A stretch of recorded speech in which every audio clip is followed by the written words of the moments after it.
Cherie Currie reached the pinnacle at the age of 15. Her name was called by the lights, the fame, and all of America. One of the most rebellious bands of the time, the Runaways, was led by her.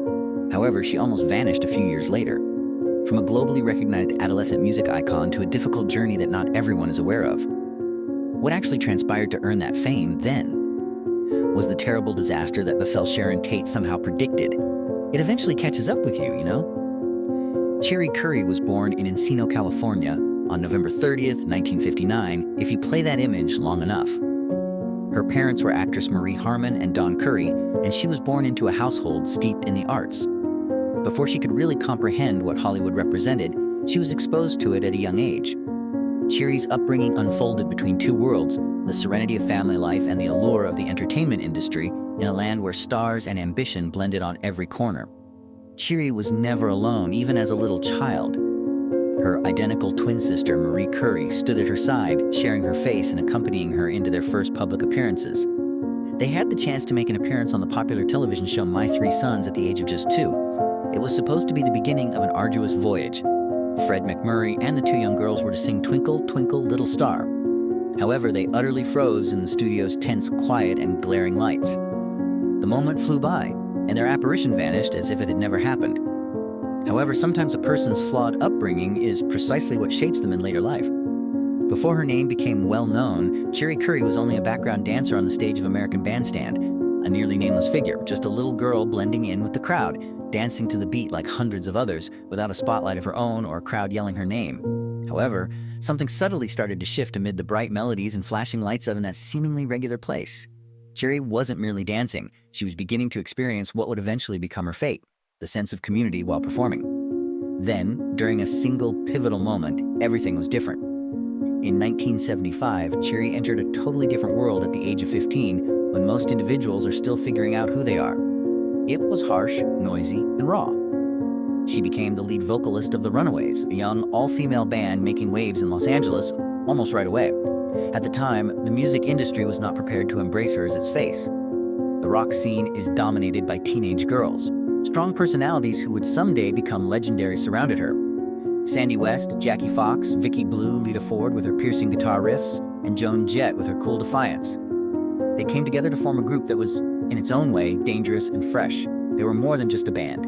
They were a forceful statement against the long-dominated male rock scene and a symbol of resistance. However, Cherie was the focal point of it all. From the moment she made her debut, she presented a contradictory image. She was delicate and defiant, innocent and sensual. Bump. She was reportedly referred to by a magazine as the lost child of Brigitte Bardot and Iggy Pop, combining appeal with recklessness. Additionally, Cherie did more than just play music on stage. She ignited it. The audience was unable to turn away from her intense energy, daring gestures, and penetrating eyes. However, there was a reality that few people discuss behind that spotlight. Cherie was just 15 years old at the time. She had to mature more quickly than anyone her age due to touring, stage lights, attention, and intense pressure. She had to deal with more than just expectations as the lead singer of a contentious band. She was on the verge of losing herself and becoming an icon. Nevertheless, there is no denying that Cherie Currie and the Runaways produced a genuine shockwave. They rewrote the rules instead of just breaking them. For the first time, the world was compelled to acknowledge that young girls could not only stand on a rock stage, but also take ownership of it. Cherie Currie quickly rose to prominence as both the Runaways' most contentious emblem and their indispensable face.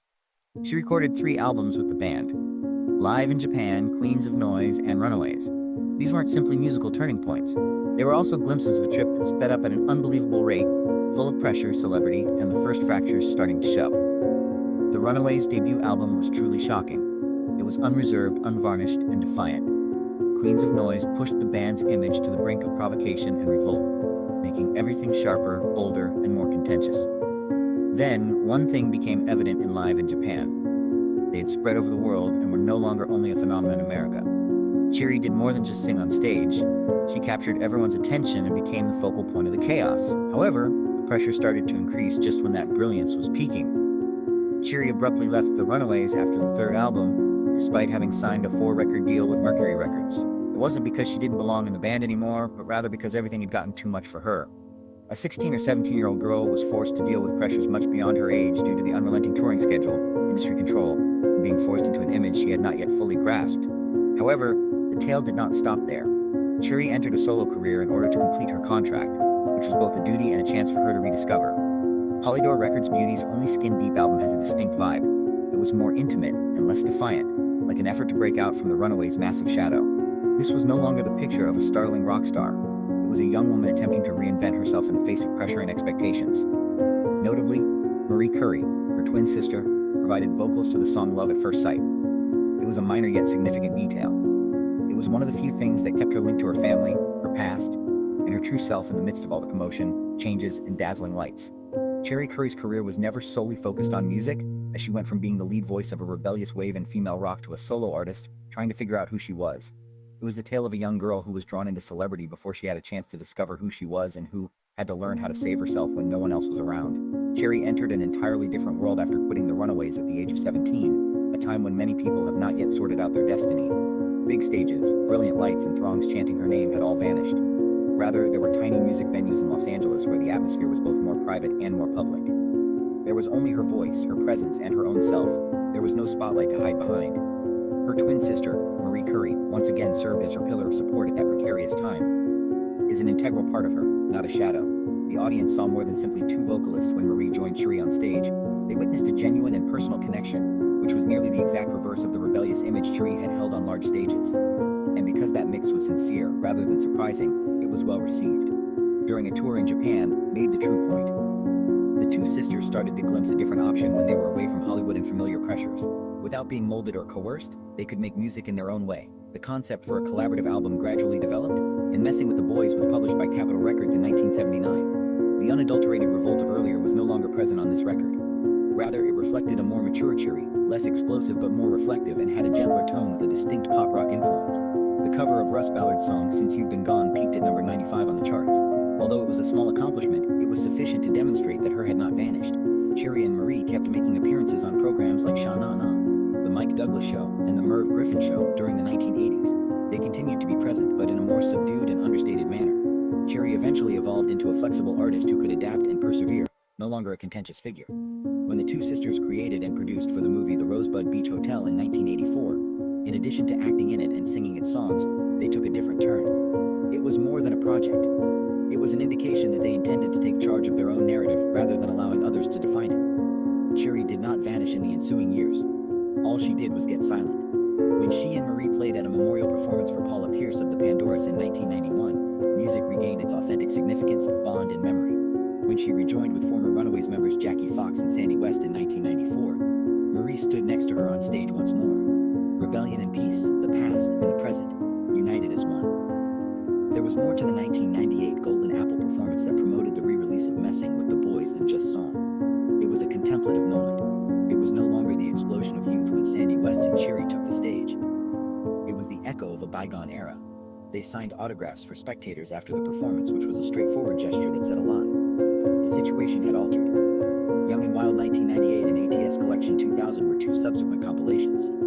They were remnants of a turbulent voyage rather than brand new summits. It's not flashy or glamorous, but it's definitely real. Cherie Currie's journey after Runaways was never about the limelight. It has to do with surviving, and sometimes what people remember is that you were still there long after the lights have gone out, rather than how brightly you once shone. However, a single fall is rarely the start of a decline. It arrives gradually, softly, and virtually undetectable until things have gotten out of control. Cherie reached a point where stage lights music could no longer conceal her own flaws after parts eluded her and possibilities were lost. It was difficult to fill the emptiness left by fame, the same thing that had previously lifted her up. She started turning to things that might help her forget, even if only temporarily, in that void. The arrival of drugs was not an abrupt shock. They silently entered her life as a habit, a momentary diversion, and a means of relieving pressures for which she was ill-prepared. Everything appeared to be in control at first. However, the boundary between being unable to stop and just one more time started to blur. After that, things started to get worse. One by one, missed filming sessions, broken promises, and once certain prospects are disappearing. She no longer had the strength to cling to them, not because she lacked talent. Slowing down means being left behind in a field that is always evolving. Tragically, not many people were aware of what was actually going on from the outside.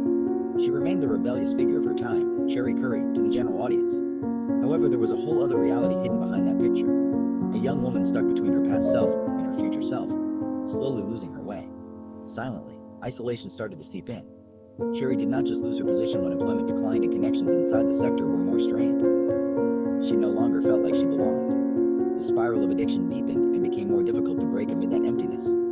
There is no timetable, no objectives, no music, just days that pass in a blur and blunders that keep happening. However, there may have been a tiny detail that prevented her story from ending in gloom. She didn't vanish. Cherie managed to hold on to a small but necessary portion of herself at a time when many would have given up.